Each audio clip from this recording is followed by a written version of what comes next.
రోజు మనకి క్రైస్తవులుగా మనకంటూ కొన్ని హక్కులు ఉన్నాయని, ఆ హక్కులను సంపాదించుకోవడానికై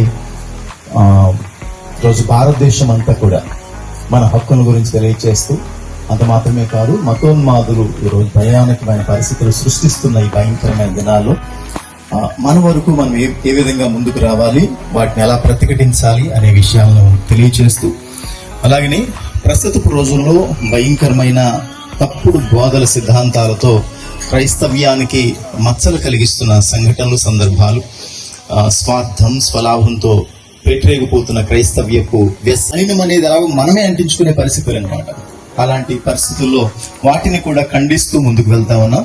సిఆర్పి ఫోర్స్ ఇండియా అనేది ప్రేమ, సేవ, పోరాటం అనే 3 విషయాల మీద ఆధారపడి మేము ముందుకు తీసుకెళ్తున్నాం. 3 ఆదర్శంగా తీసుకున్నాం.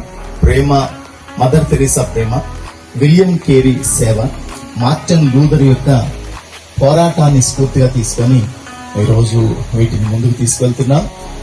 ఈ 3 కూడా మాటల ద్వారా, ప్రసంగాల ద్వారా ఈ ప్రేమ, సేవ, పోరాటం చూపించిన వారు కాదు. వీళ్ళు క్రియల ద్వారా చూపించిన వారు.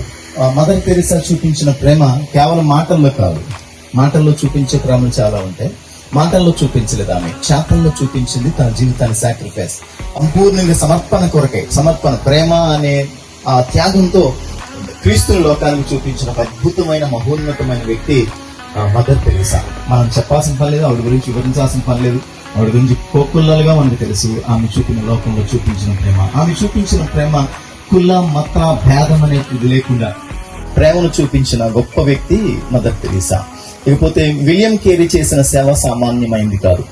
నేటి దినాల్లో సేవ అనగానే చాలా అద్భుతమైన సేవ, మంచి సేవ అంటే ఏమంటామంటే చాలా ఒక 100 మంది లేకపోతే 200 మంది, ఒక 1000 మంది ఉంటే భలే సేవ అంటాం. కానీ విలియం కేరీ చేసిన సేవ సంఖ్యతో కాదు, క్రియతో చేసిన సేవ. ఈ లోకంలో క్రీస్తుని ప్రకటించడమే కాక క్రీస్తు కొరకు తాను చేసిన త్యాగపూరితమైన సేవా విధానాలు, వెన్ను చూపలేదు, భయపడలేదు, ఏమాత్రం సోలిపోలేదు, సొమ్మసిల్లిపోలేదు. ఆయన ముందుకు వెళ్ళాడు, తన సేవను ముందుకు తీసుకెళ్లాడు. ఈ రోజు మన చేతుల్లో బైబిల్ ఉండడానికి చేస్తే గొలియాతను పడగొట్టేస్తారు కదా దేవుడని, ఏ కొండల దగ్గరకో, పుట్టల దగ్గరకో, చెట్ల దగ్గరికి వెళ్ళి ప్రార్థన చేయలా, శత్రువు ముందు నిలబడ్డాడు. అదే ఆయుధం. ఈరోజు మనము జరుగుతున్న అన్యాయాల విషయంలో ప్రశ్నించగలగాలి.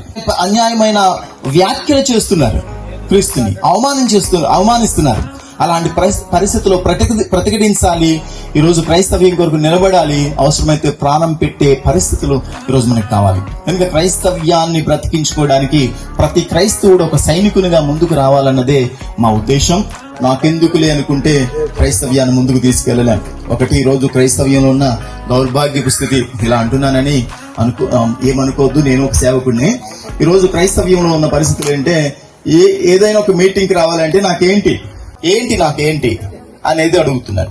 ఇకపోతే ప్రక్కన జరుగుతున్న అన్యాయం గురించి ఒకవేళ ఎవరైనా అడిగితే, మనకెందుకు బ్రదర్, ప్రార్థన చేద్దాం, నాకెందుకు, దేవుడు నాకు సంఘాన్ని అప్పగించాడు, పరిచయాన్ని అప్పగించాడు, గోడ కట్టేసుకున్నాం, కంచి వేసేసుకున్నాం, ఇది నాది, దీన్ని దాటి రాను అనుకునే పరిస్థితులకు వచ్చేసాం. కనుక ఇది తప్పిది.